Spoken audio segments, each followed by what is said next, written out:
Wait a moment.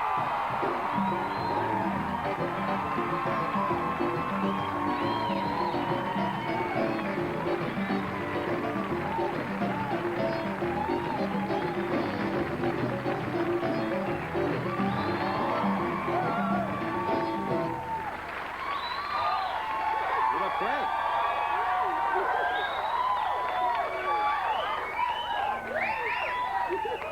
My wife wants that dress. I know already.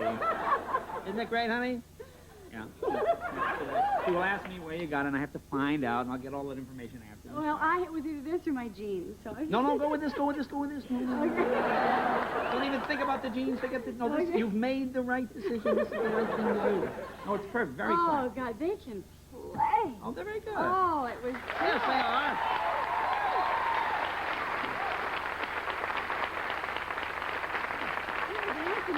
Huh? I was dancing. Were you back then. dancing? Yeah.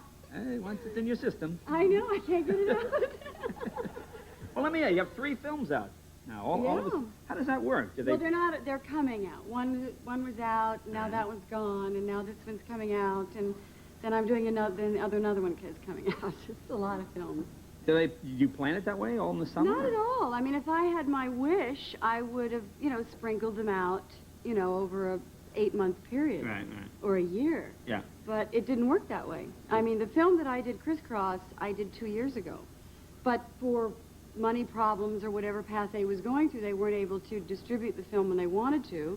So it just so happened that it came out in May. I like that one. I saw it. I saw it a couple of weeks Thank ago. you. It was just the one. What would you call it? Slice of life? I mean, It was a slice of life movie. Movies that really have to continue to be made because they really do talk about issues of society that I think, we can't forget about because movies aren't going to make $1 zillion. Well, there's a scene in it that was great. I mean, you play a single mom, and you're sort of working in this strip club, I guess, right, Yeah. at night, and your 12-year-old son follows you to work one night and sees a scene where he looks in the window and he sees his mom dancing. Oh, it was heartbreaking. I mean, it really was. I mean, that sort of summed it up, and you think, oh, geez. Yeah, it's tough, when children have to watch their parents do things that they just, it just kills them inside, and of course she didn't know he was watching. Yeah. But, it's also about what happened to the children and the mothers and the children who were, deserted or left by their fathers during the Vietnam War. Yeah. A story that basically never was told. And I kept thinking how bad it would have been if mom just didn't happen to have a great body at that time. It would be even worse. Because you don't want those big moms out there making ravioli. I mean, the fact that being a good-looking mom helps the scene a little bit. Well, it helped the scene, but it didn't help the issue. Between the 3 films, there obviously. Did you ever find when something like this comes out, critics review all 3 at once? Does that ever happen, or they? No, but you never know. Some, I'm sure, have sort of disdain for the fact that there's just too many Goldie movies out, and I understand that. I sort of think there are too. But unfortunately, when people ask you to do movies, you can't just say, well, no, I don't want to do that movie after this one because it's going to come out right on the heels of the other one I just did. No, you look at the material, and if it's good, you choose to do it or not. So you throw the dice, and that's about it, Yeah, I mean, I like Crisscross. It just struck me as, because it was told to the eyes of the 12-year-old. Right, it's a small movie. That's what I like, because you were, well, certainly the star of the movie, but I like the fact that we see you through the child eye, so that was kind of neat. Right, Tell me a little about House Sitter now. You work with, I saw that one too, you work with Steve. Steve. And you filmed that near my hometown in Massachusetts. Funny. Yeah, that was, I just found out you were from there. What a great place to make a movie. Yeah. Was it a great place to live? Yeah. Oh, it was a great place to grow up. Yeah, I would imagine. It's very depressed now. I'll call my mom and tell her when I get home. No, it's too bad because it's a great historical place where lots of exciting things happened. The forefathers of our country, and right now financially it's woeful. It's really unfortunate. However, making a movie there was brilliant, and it was great living amongst the trees and all the colors and the beautiful people. And I rode my bike to work every day. Oh, there you go. And working with Steve was a joy that if I could do it again right away, but then when would the movie come out? Yeah. I would do it because he is truly one of the great comedians of our time. Well, comedians make the finest actors. Well, here. He is a fine fine comedian. Oh, and a good actor, too, actually. You two play off each other very well. Yeah, we had a great time, you know, and now we just have to see how well it does. And well, we have a clip here. Why don't you take a look? Okay. If you haven't seen our monitor, don't be frightened. What is this? Oh, Our that's monitor. Ever diligent band. This is a scene from House Sitter. This is Steve Martin and Goldie Hawn. Which scene is this? This is the just moved in. Or you just moved in. I'm listening. All right. I was hungry, okay? So I went to Keller's Market to just pick up some peanut butter and stuff, and that's where I overheard Hazel telling Travis... Whoa, Hazel? Hazel Byron. You know Mrs. Byron? Yeah, your piano teacher? Great gal. I don't know if you heard about her son Stewie, but oh, what he put that poor woman through. Wait a minute. Go back to the part at the grocery store where Mrs. Byron says to Mr. Keller. Okay, so she told him to just put it on her account. You charge the groceries to me? Well, I was hungry. Now, come on, you got to understand that. Well, what'd you tell him? How'd you get him to do it? Well, I guess he was under the impression that I was... Insane? No, I just told him to go ahead and put it on our account. Our account? Well, it seemed harmless. You told him you were my wife?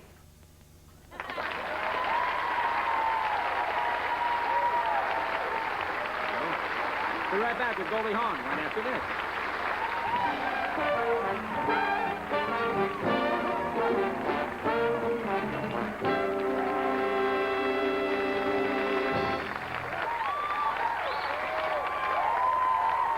Welcome back. We are talking with Goldie Hawn's dress. Goldie Hawn. Good to see her. Beautiful dress. Tell me the story about the psychic. I read that in an article. You said when you first came to town... Yeah, it was very weird because I went, when I first started out and I was dancing, I was in love with this guy, and I didn't think he loved me very much. And he'd gone away to Vegas he was a dancer too. And I didn't think that he was ever coming back. So I went to a psychic, naturally, which is to find out, you know, how things really are. That'd be my first move. And, be my first move, and still doing it. Yeah. Anyway, when I opened the door, she said, "Oh, my dear, you have stardom written all over your forehead." She was Dutch. She was Dutch. Oh, that was Dutch. Good, very good. I thought she just had a speech impediment. No, she was Dutch. She was Dutch. And anyway, so we, you know, I didn't want to know about this. And I wanted to know, I mean, it was very kind of her to say these things, which I didn't believe. And then she eventually told me that this guy was having an affair with somebody else. And I should run to him immediately, which I did. And he was having an affair. But anyway, Now, wait, now that seems to me, in all fairness, yeah. An attractive woman walks into a psychic in Hollywood and you say, the psychic says you have star written all over you. Yeah. That's a pretty broad generalization, wouldn't you guess? It was a very what broad made you believe? Did she ever tell you anything you didn't know? No, what do you mean what made me believe? I mean, what made you think... First of all, she was right about the affair. So Oh, now okay. what do you want to know? Okay, but I mean, did she ever give you pinpoint something like that you couldn't possibly know? Oh, yes. Do you really want to get into this? It just strikes me as interesting. Well, first of all, she pinpointed the fact that I, you know, was going to have success in my career. Yeah. That's the first thing, which, of course, at that point, I had no idea what she was Right. talking about. I was dancing. I was happy dancing. You know, all that. So, and then that happened. But one day, she was looking at me, and she looked behind me. And she said, "Oh, I'm so clairvoyant." She said, "I see someone standing behind you." You know, I looked behind me, and there was nobody there. And I said, "Well, describe her to me." And she described my Aunt Goldie to a T. And then I finally said, "Okay, my Aunt Goldie was a redhead." So I said, "Okay, what color hair does she have?" She said red. Oh. Now she said she's telling me about a ring she wants you to have of hers. And I was so blown away because I felt that my Aunt Goldie was always near me, but obviously it was probably my illness, some sort of mental illness I had. And now she came and said that to me, and I went bananas. I called my mother, and I told her, and my mother said, "I have been trying..." No. She said the message from my Aunt Goldie was that your mother is going to have to ask for the ring because no one in the family really wants to give it away. Well, to make a long story short, my mother told me that she was asking for my Aunt Goldie's wedding band for me to be married in. And I have it.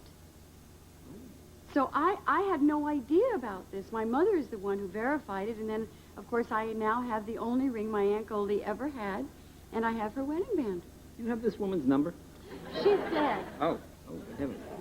She died many years ago. Oh, that's too bad. Yeah, but who knows about this stuff? No, but it's fun. It's fun, and sometimes it blows you away, you know? Yeah. Now, you seem like an easygoing person. Is there anything, what type of things make you mad or upset?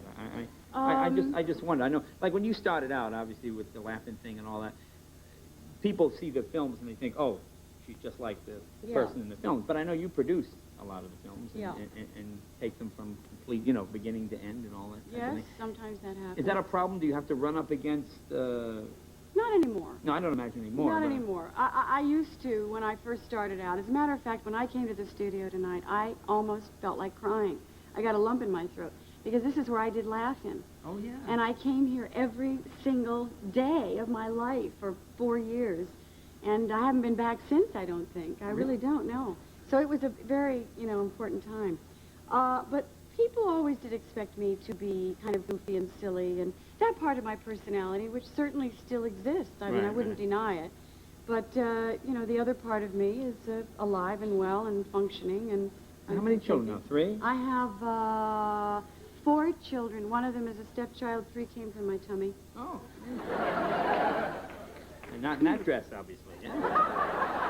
Or that could have been what led to, But anyway. But what gets me mad? Yeah. What gets me mad are lies, dishonesty. If I meet someone and they don't know who I am and they kind of normal, kind of cranky, whatever it is, tired of dealing with the public, how people really are, and they go, oh, I didn't know it was you. I didn't recognize you. And I feel, hey, I liked you better the other way. Oh, I like the real you. That's the hard part of being a celebrity, is that you never really get who they are. Yeah. Because everyone has an agenda. Is that tough for your kids? I mean, you're out somewhere, and I imagine people just sort of, they literally step on your kids to get you to sign something. Absolutely. And people would then think, oh, she was rude, but... no, it doesn't matter. Right, your children obviously are They first. come first, and normally when I'm with the kids, Kurt and I say, sorry, we're with our children, and we don't take any time away from them. Yeah. Why should we? And what's great about it is that everybody just gets it. Yeah. They say, oh, of course, we're sorry. It just wasn't an opportune time to interrupt your family interaction. Is your mom out here with you now? Yeah, she lives with me most of the time. She's back east now. I just talked to her. She's back. Fine, yeah. She's back in Washington, D.C. And you bought her a car, somebody said. I bought her a car. She her... doesn't drive, but I did buy her a car. Oh, did you make a planter out of it or something? What is it? She doesn't drive? What did you... Did she ever drive? Well, my mother never drove, and everybody always drove my mother, and I figured I'd get her a car, and then everybody could drive the car. Oh, that's pretty good. She also was a nervous driver, and she got into a Jaguar one day, and she went, now this car I'm comfortable in. And that day, I really went out and I bought her a Jaguar. I said, Mom, because she's the worst backseat driver. Yeah. Next to me, I think I inherited it. But anyway, I went and I bought her a Jaguar, and it was such a pleasure. It's such a pleasure to do things for your parents. Oh, yeah. And it's good that they're still around to see you be successful. I mean, that's the wonderful thing. It's all that matters, Yeah. I mean, I think we have to please our parents.